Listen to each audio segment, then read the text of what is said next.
जब आत्मा की गहराइयों में विश्वास होता है तो ब्रह्मांड भी आपके पक्ष में साजिश करता है। और मीन राशि के जातकों के लिए सितंबर 2025 सेल्फ एनालिसिस, स्पिरिचुअल ग्रोथ और इनर ट्रांसफॉर्मेशन का टाइम है।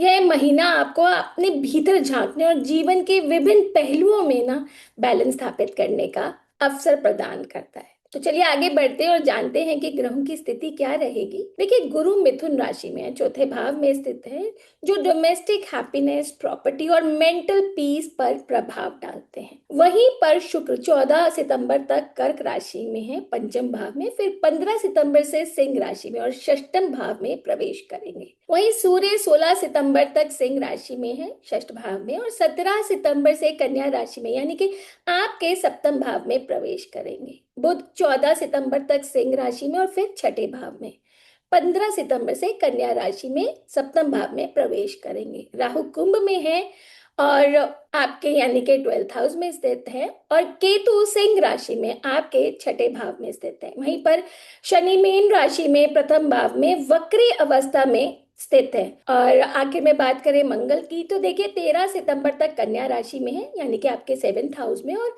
14 सितंबर से तुला राशि में यानी कि 8th हाउस में प्रवेश करेंगे।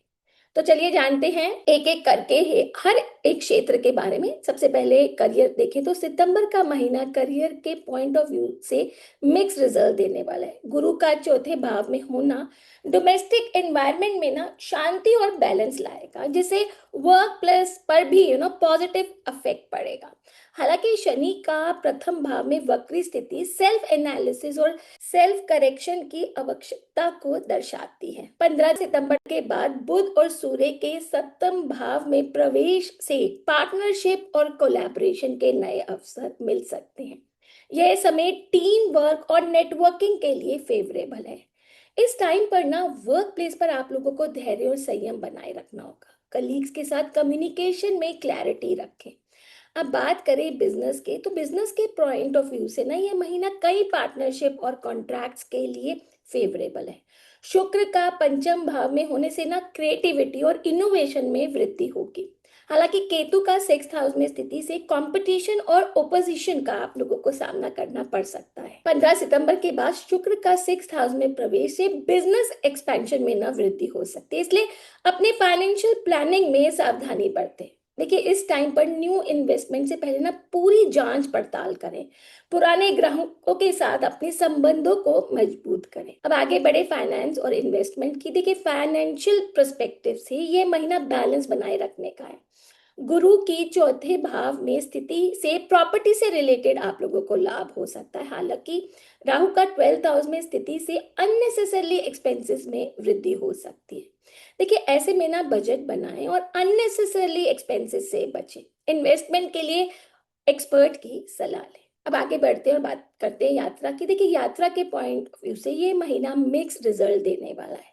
राहु का 12th हाउस में स्थित से फॉरेन ट्रैवल के योग बन सकते हैं, लेकिन सावधानी बरतनी आवश्यक है। मंगल के 8th हाउस में प्रवेश से ना यात्रा के दौरान हेल्थ जो रिलेटेड इश्यूज है वो हो सकते हैं। तो यात्रा से पहले सभी जो नेसेसरी डॉक्यूमेंट्स है ना उन्हें चेक करें। हेल्थ इंश्योरेंस अवश्य कराएं। अब बात करें हेल्थ की, तो देखिए हेल्थ के पॉइंट ऑफ व्यू से यह महीना सतर्क रहने का है। शनि का प्रथम भाव में वक्री स्थिति से आप लोगों को थकान और मानसिक तनाव हो सकता है। केतु का 6th हाउस में स्थित से कोई पुरानी बीमारियों का पुनः प्रकट होना के चांसेस हो सकते हैं। तो ऐसे में रेगुलर एक्सरसाइज और बैलेंस डाइट अपनाएं।